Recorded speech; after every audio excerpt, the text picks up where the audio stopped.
Zo, welkom terug bij de verlenging. Hier bespreken we natuurlijk alles wat in de tv-uitzendingen niet ter sprake is gekomen. Want dat is gewoon elke keer weer te kort, hè? Veel te kort, vind ik. We hadden het over MVV.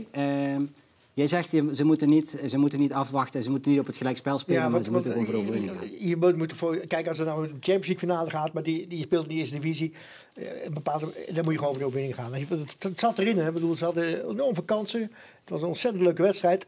Cambuur had ook kansen, absoluut. Dus je had die wedstrijd ook kunnen verliezen nog als je... Maar ik zou niet... Ik snap hem wel, maar ik vind wel dat je gelijk hebt. Zeker thuis. Ja, thuis moet je... Uit moet je voor je eieren voor je geld kiezen. Maar thuis...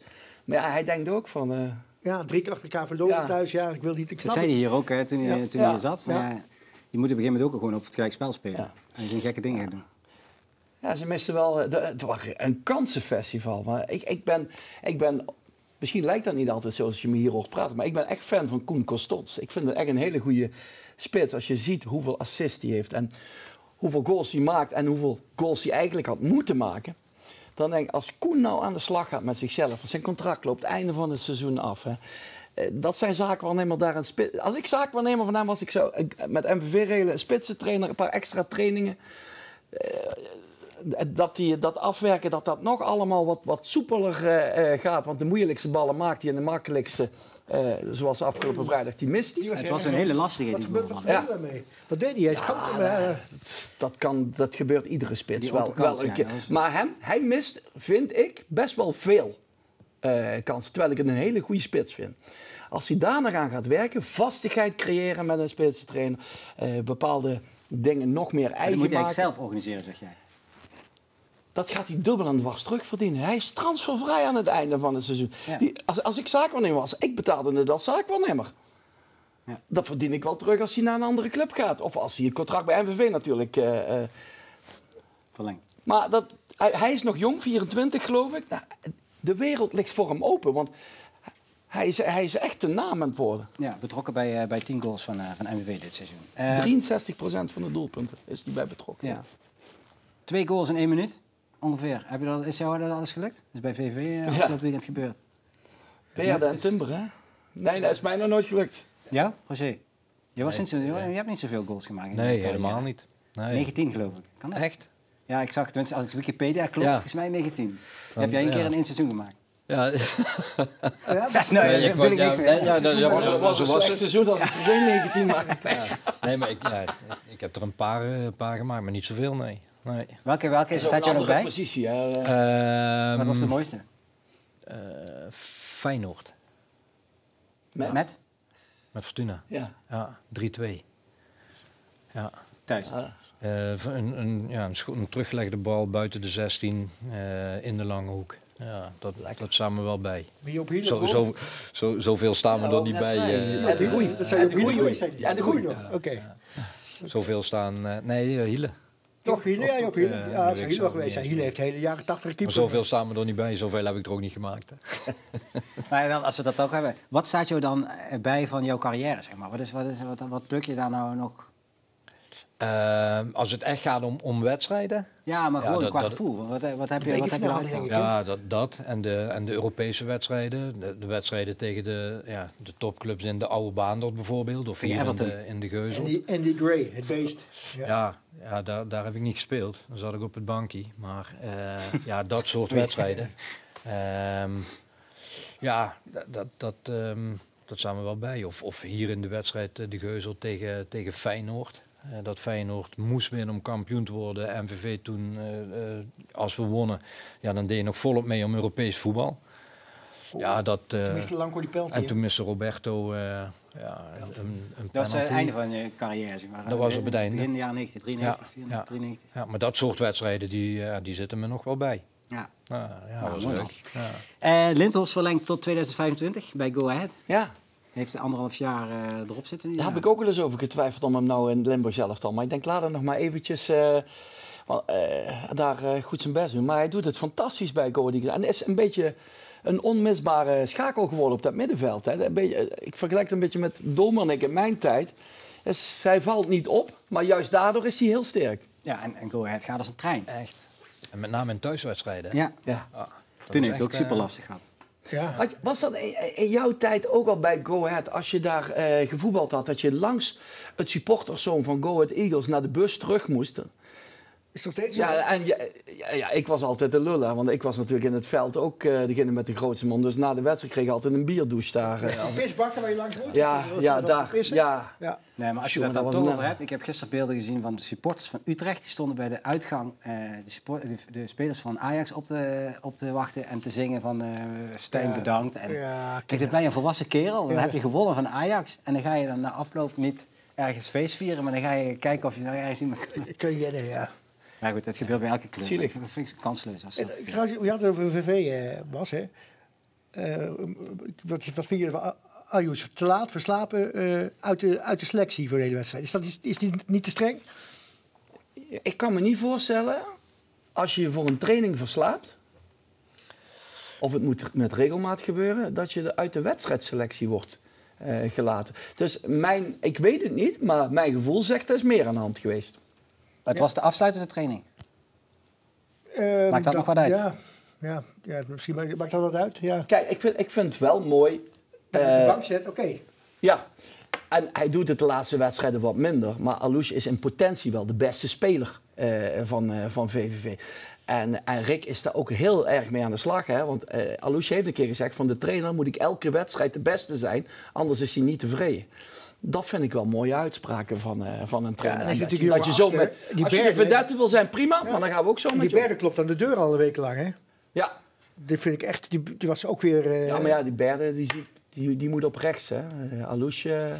Ja, Je bent fan van die linkerkant van VVV. Ja, maar Alouche ligt bij het Venlose publiek wat lastig. Omdat hij is natuurlijk, als het niet lukt, is hij wat flegmatiek ogend.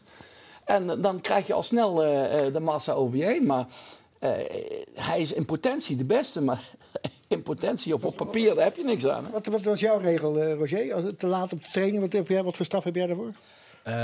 Ik heb bijna geen regels. Op het moment dat er eentje te laat is, dan beginnen we pas totdat iedereen er is. Dus dan moeten ze het zelf maar oplossen. Ik kan me wel nog herinneren dat Lindvoort een keer te laat kwam. John Lindvoort. Ja, en toen, dat was ook in de ochtendtraining. En Bert Jacobs was trainer. En die had een tafel gedekt op de middenstip met een ontbijtje. En toen kon hij daar gaan zitten, eerst ontbijten. En na het ontbijt kon hij trainen. Maar dat was het. Ja. Was dat ontbijt met melk of bier? Ja, dat weet ik niet meer. Maar dat...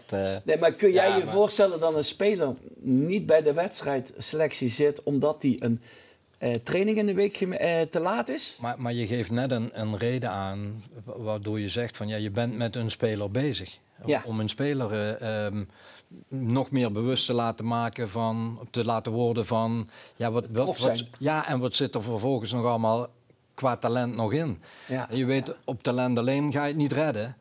Je zult er nog iets bij moeten hebben. En op het moment dat hij dat op deze manier met die speler wil aanpakken, ja, dan gaat dat dadelijk nog meer opleveren. Dat kan heel goed zo zijn. Maar jij zegt, ik heb bijna geen regels, maar dat klinkt ook zo van, ja jongens, Ja, kijk maar. natuurlijk hebben we regels, maar weet je, hoe meer regels dat je gaat maken, hoe meer dat er altijd bij zijn die de randjes op gaan zoeken om daar weer overheen te komen. Tuurlijk hebben we regels als het gaat over het eten gezamenlijk en niet iedere keer op dezelfde plaats zitten, maar je gaat iedere keer daar een beetje... als het gaat over kleding of als het gaat over trainen natuurlijk. Eten, ja, we starten op het moment dat iedereen er is. Trainen, ja, we starten op het moment dat iedereen er is. En het kan best zijn dat bij een fysio iemand iets later is of dat er net onderweg iets gebeurd is. Ja, zolang het niet altijd dezelfde is. Ja, maar dat soort zaken. En dan kom je op de individuele gevallen. Ja, en daar ga je wel mee aan de slag van. Want het is niet alleen maar teren op je talent. Dan komen er ook nog andere dingen bij kijken. Ja, het kan goed zijn dat Rick Kruijs dat op die manier aanpakt. Nog eventjes Vlekken. Mark Vlekken, die staat niet meer in het Limburgs elftal. Dat is inmiddels Van Gassel. Hoe lang is ook nog de vraag natuurlijk. Maar Vlekken heeft zijn rentree gemaakt. Tegen Burnley 3-0 gewonnen, 0 gehouden. Hij is natuurlijk een tijdje uitgeschakeld. Daardoor ook zijn positie in het Nederlands elftal kwijtgeraakt. Maar hij heeft een weekje getraind, meteen opgesteld. Is dat iets wat Koeman ook moet doen? Nu hij de 0 heeft gehouden met zijn ploeg. Meteen. Maar ik vind dat een hele lastige discussie over die keepers bij Nederland elftal. Omdat ze allemaal, er is er geen één waarvan ik zonder twijfel ben van die kun je gewoon opstellen en laten staan, dan komt het goed. Ja. Dus, Vlekken moet gewoon naar zichzelf kijken. En dat hij nou de 0 heeft gehouden is fantastisch. Dat hij gelijk weer terug in de basis mocht. Ja, dat geeft ook vertrouwen, denk ik. En daar moet hij op verder bouwen. Dan overtuigt die Koeman uiteindelijk wel. Ja. Kaartje van Bommel. Ja. Rode. Rode kaart. Hij zei het, was het nou cynisch bedoeld of was hij echt schuldbewust? Voor mij was het meer cynisch. Hij zei wel na afloop dat hij terecht rood heeft gekregen. Ja, ik heb het wel, ik ging uit mijn vak, dus het was terecht rood. Ja. Hij is wel zo vaak uit zijn vak gegaan, dat ik niet kon voorstellen dat dit echt terecht rood was. Ja, maar de trainer van de tegenpartij ook, hè? Beide rood, heb ik begrepen. Bij rood, ja. Ja. Geen schorsing, wel een geldboete. Want als dat de regel is, dan had bij Fortuna vorig jaar de trainer niet vaak Nee, maar ja, die moest die vliegtuigen binnenhalen die daar langs dingen kwamen, ja. Nee, maar hij zei wel, het is nog niet een ABC voor hem natuurlijk, het seizoen tot zover. Nee. Nee, maar als je het nou toch over dat soort trainers... Ik zag er bij Willem II ook eentje, die Peter Maas. Ja, ik dacht dat Die het stond, allemaal was. ik denk, als ik daar linksback sta en je moet aan zijn kant... Ik zou helemaal gek van die vent worden. Echt, maar de tweede helft aan de andere kant denk je... Ja, nou kan ik lekker gaan voetballen, maar... Die bleef aan de gang. Echt verschrikkelijk. Maar ja, wat is, we hebben ze 5 wedstrijden achter elkaar gewonnen of zo? 4? Ja, resultaten spreken voor hem. Ja. Maar neem niet weg Maar dat zal een bepaalde tijd werken, toch? Ja. Hiballa, NAC. Ja. Ja. En dat heb je dan net even nodig als team zijnde weer om... Ja. Wellicht. Ja. Maar ik zou er vroeger gek voor geworden zijn. Dan geef mij maar good old Ja, Frans Curver. ja, Die deed ook af en toe gekke dingen langs de lijn. Maar ja, toch anders. Daar kon je nog mee lachen. Ja, en Van Bommel nog tegen Porto woensdag. Ja. Goed heren, dankjewel. Zijn we nog iets vergeten? Ja, ik kan me een keer herinneren, was dat een trainer of was dat een supporter die jij een keer bij de reverse gegrepen hebt? Of jij dat niet? Was het Milko Pieren? Dat was een keer bij VVV. Spelen jullie zo gek uit van iemand die langs de lijn voortdurend... Oh nee, dat was wel leuk. Ja. Dat was met, toen wij kampioen werden. En we hadden al jaren iemand langs de kant die schreeuwde door dat stadion. En in de koel hoor je sowieso echt alles. Hè. Van, hey Ryan, ik ben Koeman dit. En Graaf als ik op de grond... Je ligt meer op de grond dan dat je op het veld staat. Zo'n opmerking. Maar tegen iedereen ook. En waren we kampioen en we zaten bij de Italiaan op de parade te eten. En dan komt hij zich voorstellen. Ja, ik ben die man die altijd daar en daar. En Juit Driessen staat op die zegt... Ik heb me lang genoeg op tegen geërgerd. Boem. Ja. Oh, we hebben er geen last meer van Dat is gehad. ook een manier om je supporters uit te schakelen, ja. Dankjewel voor de komst. En wij zijn er volgende week maandag weer op LN Televisie. Dan om 8 uur vanwege de liveshow Eindshow Limburg Held. Geef een jas, verwarm een hart. Je kunt nog jassen inleveren. Doe dat vooral en dan zien we elkaar maandag om 8 uur op LN Televisie. Tot dan.